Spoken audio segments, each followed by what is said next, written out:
সীমা নাই। আপনি করে জানেন সীমা নাই। আজকে ভাই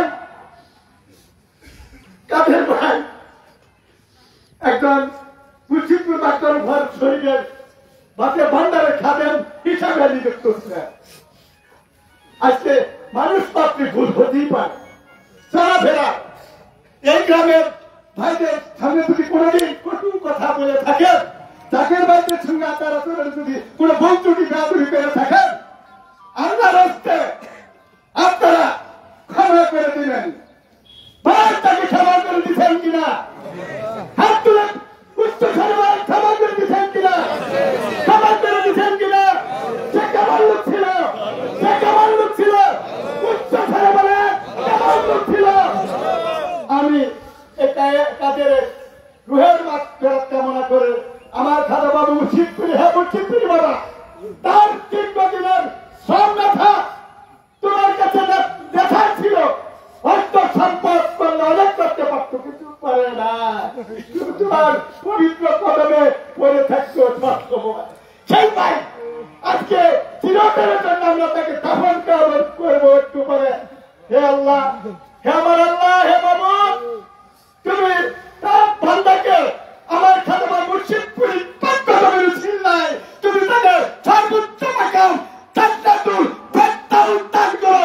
এটাই আপনাদের আশা, এটাই সর্বোচ্চ দোয়া আমরা সম্মান করি। সে যেন জান্নাতুল ফেরদাউস তাকে দান করেন, এই আশা ব্যক্ত করে আমি আমার কথা শেষ করলাম। আসসালামু আলাইকুম।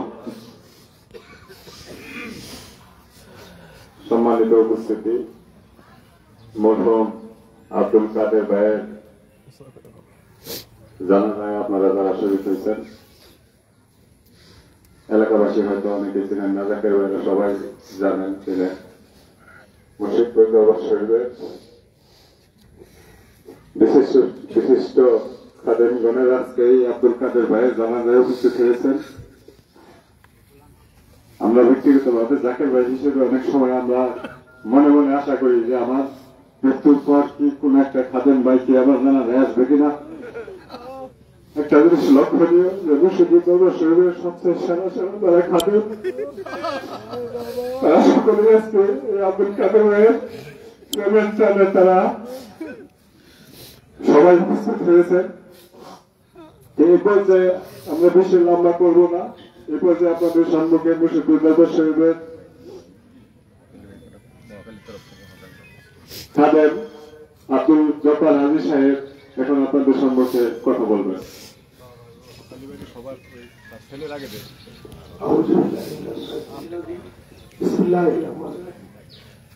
আজকে এই মায়াতের জানাজা আমার প্রিয় ভাই জানাজা যারা আসছেন,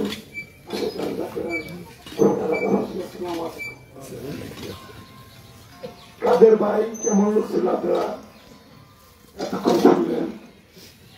তারপরে উনি যে কি একজন ত্যাগী লোক ছিল দরবার শরীফের জন্য, জাকিরদের জন্য। আমরা আগে শুনতাম আগের জামানায় যে পীর ভাই বিরাট ব্যাপার, আজকের জামানায় এটা বোঝা একটু কঠিন।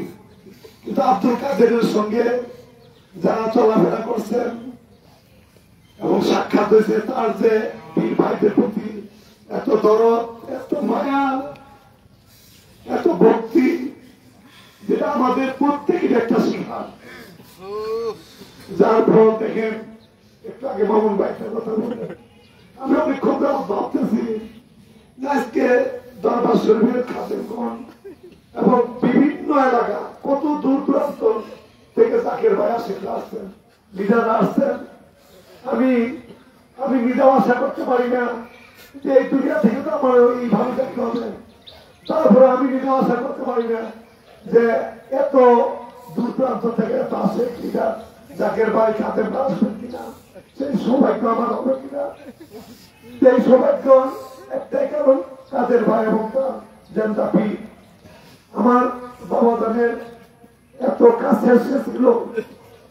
যদিও আজকে এই গজারিয়া তার জন্মস্থান, এটা হয়তো অনেকেই জানেন না যে কত প্রিয় ছিল এবং কত বড় বড় দুনিয়াদারি, কত বড় বড় মাপের মানুষের সঙ্গে দেশ বিদেশে তার সঙ্গে ছিল।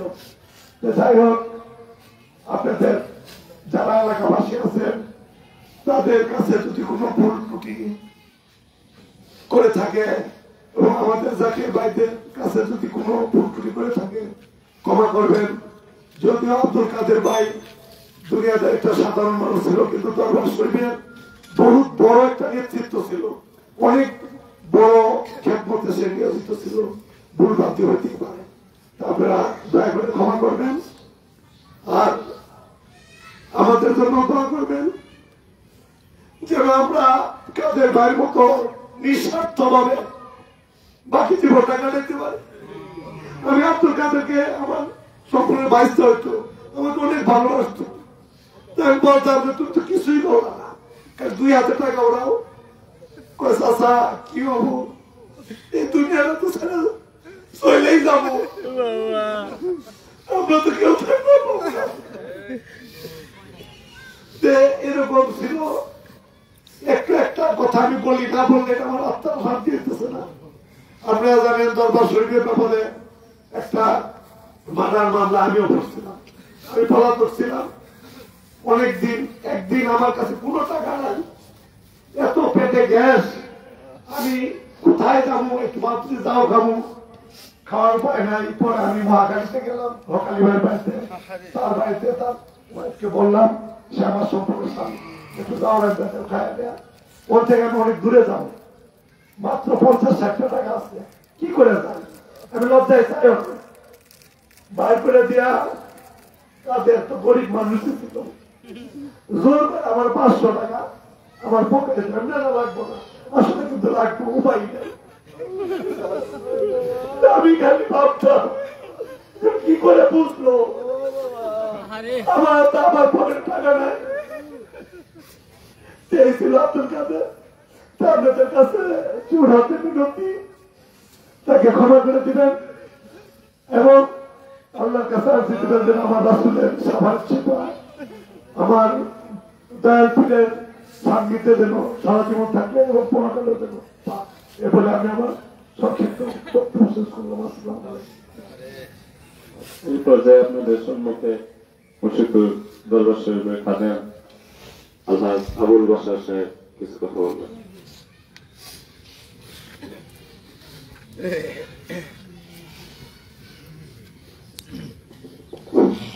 বিসমিল্লাহির রহমানির রহিম। আপনারা এতক্ষণ যাবৎ অনেক কথাই শুনছেন, অনেকক্ষণ যাবৎ দাঁড়িয়ে আছেন, হয়তো অনেকেই অসুস্থ দূরে থাকতে পারেন। আমি বেশি কথা লম্বা করব না। উপস্থিত জানাজা উপস্থিত মুসলিয়ান এবং সদাবার আশিক ভাইদের কাছে আসসালামু আলাইকুম। আমি কি বলবো, একটা কথাই বলবো, আমরা সকলেই যেন চোখের পানি ফেলে এই আব্দুল কাদের ভাইয়ের জন্য এই প্রার্থনাই আমরা করবো আল্লাহ পাকের দরবারে। হাজার উসিলা কবরে 3টি প্রশ্ন করা হবে, এই 3টি প্রশ্ন যদি উত্তর সঠিক মতো দিতে পারে তার আর কোনো আযাব হবে না, একদম হাসরের মাঠে সে উঠবে। তাই আমরা সকলেই চোখের পানি ফেলে ওনার জন্য দোয়া করবো, কবরের 3টি প্রশ্ন যদি খুব সহজেই মালিকের উসিলা দিতে পারে। এই বলে আমার কথা শেষ করছি। আসসালামু আলাইকুম। এখন আমরা একদম শেষের দিকে আর 2জন কথা বলবেন, আমাদের দলীয় ভিত্তিতে কথা বলা। এই মরহুম আব্দুল কাদের ভাইয়ের সাথে আমি যতটুকু জানি, আমাদের ফকির ভাই ছিল কলেশ্বরে, আর হকালি ভাই। এই হকালি ভাই, কাদের ভাই,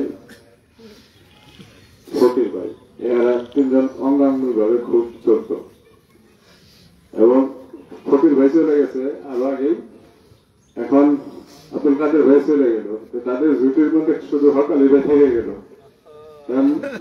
হকালি ভাই আপনাদের সম্পর্কে 2-4টি কথা বলবেন, তারপরে তার ছেলে কথা বলবেন, পরে জানা যাবে। হকালি ভাই আছে।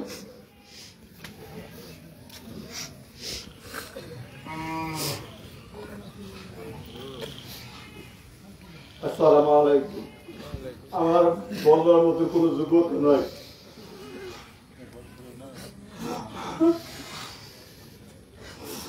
আমার ভাই আমার একটা কলিজার টুকরা ছিল,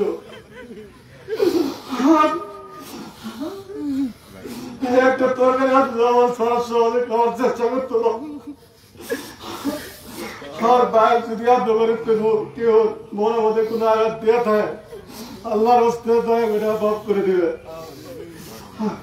আর যদি কেউ কোনো কিছু পানা দানা থেকে থাকে তার ছেলে আছে দুইটা ভাই আছে আমরা আছি আর কোনো বলবেন আমরা চেষ্টা করবো অত্যন্ত দেওয়ার জন্য তার জন্য আপনারা দোয়া করবেন আমার যে আর কিছু বলার নয় আসসালামু আলাইকুম সম্মানিত উপস্থিতি এখন আব্দুল কাদের ভাইয়ের বড় ছেলে আপনাদের সম্মুখে দুটাটি কথা বলবেন তারপরে বাবাজানের হুকুম অনুযায়ী জানাজা নামাজের ইমামতি করবেন আপনাদের এলাকারই আমাদের আনোয়ার মোহাম্মদ সাহেবের ছেলে আরিফ ভাই এখন মরহুম আব্দুল কাদের ভাইয়ের ছেলে দুই চারটি কথা বলবেন। আসসালামু আলাইকুম। আমার আব্বা আপনাদের এলাকায় জন্ম হয়েছে। আমার আব্বা যদি কোনো ভুল ত্রুটি করে থাকে আল্লাহর রাস্তায় তাকে ক্ষমা করে দিবেন আর আমার বাবার জন্য আপনারা মন থেকে দোয়া করবেন। আর যদি কোনো দেনা পাওনা থাকে কেউ যদি পান তাহলে বলবে আমরা ইনশাআল্লাহ দেওয়ার চেষ্টা করবো। আর আপনারা আমার বাবাকে যদি কোনো ভুল ত্রুটি করে থাকে আল্লাহর রাস্তায় আমার বাবাকে ক্ষমা করে দিবেন। আসসালামু আলাইকুম। সম্মানিত উপস্থিতি আমরা মোবাইল ফোন গুলো সাইলেন্ট করি বা বন্ধ করি। এখন জানাজা ইমামতি করবেন আরিফ ভাই দুই একটি কথা বলে মৌসুম সম্পর্কে জানাজা শুরু হবে। আলহামদুলিল্লাহ, উপস্থিত যারা আছেন সকলের প্রতি সালাম, আসসালামু আলাইকুম। আসলে আব্দুল কাদের ভাই সকলে কাতা সোজা করে দাঁড়ান আর একটু চেপে চেপে দাঁড়ান, একটু চেপে চেপে দাঁড়ান, একটু চেপে দাঁড়ান। আব্দুল কাদের ভাই নিঃসন্দেহে একজন একনিষ্ঠ আশিকে রাসূল, আশিকে মুর্শিদ। অনেকে বলেছে খাজাওয়ার আশেক। আসলে এই কথাটা দ্বারা আপনারা তরিকার সঙ্গে সম্পৃক্ত না, হয়তো কথাটা আপনাদের লাগতে পারে। আল্লাহ পাক পবিত্র কোরআনে বলেছেন, আলা ইন্না আউলিয়া আল্লাহ লা খাউফুন আলাইহিম ওয়া জানুন, সাবধান হুঁশিয়ার, আল্লাহর ওলিদের কোনো ভয় নাই। লাহুমুল বুশরা ফিল হায়াতিদ দুনিয়া ওয়া ফিল আখিরাহ, দুনিয়াতেও ভয় নাই, পরকালেও ভয় নাই। যারা আল্লাহর ওলিকে ভালোবাসবে তাদেরও কোনো ভয় নাই। সাহাবী বলছি, ইয়া রাসূলুল্লাহ কিয়ামত কবে হবে? রাসূল সাল্লাল্লাহু আলাইহি বললেন, তুমি যে কিয়ামত নিয়ে ভাবতেছো তোমার আমল কি? সাহাবায়ে কেরাম বললেন, ইয়া রাসূলুল্লাহ আমার কোনো আমল নাই, আমি আল্লাহ এবং আল্লাহ রাসূলকে ভালোবাসি। আল্লাহ রাসূল ফরমালেন, যার সঙ্গে তার ভালোবাসা তার সঙ্গে তার আসল রাসূল। এই জন্য আসলে আব্দুল কাদের ভাই নিঃসন্দেহে একজন আল্লাহর ওলির আশিক, আশিকে রাসূল। সকলে তার জন্য দোয়া করবেন। আসলে আমরা সকলে চলে যাব, কোনো কিছু নিয়ে যাব না। আব্দুল কাদের ভাই যদি ইচ্ছা করতেন অনেক সম্পদ করতে পারতেন, কিন্তু তিনি যে সম্পদ নিয়ে গেলেন আমরা সেই সম্পদ নিতে পারবো না। তো যাই হোক, আমি আপনাদের সময় বিচ্যুতি ঘটাবো না। আপনারা মন খুলে তার জন্য দোয়া করবেন, কারণ চলার পথে কথার মাধ্যমে যেহেতু তিনি একটা বড় দায়িত্বে ছিলেন, বাদ বান্দারে ছিলেন, অনেক সময় হয়তো কারোর সঙ্গে দায়িত্ব পালন রক্ষার্থে অনেক সময় তো রাগান্বিত হয়েছেন, হয়তো বা আমরা মনে কষ্ট নিয়েছি।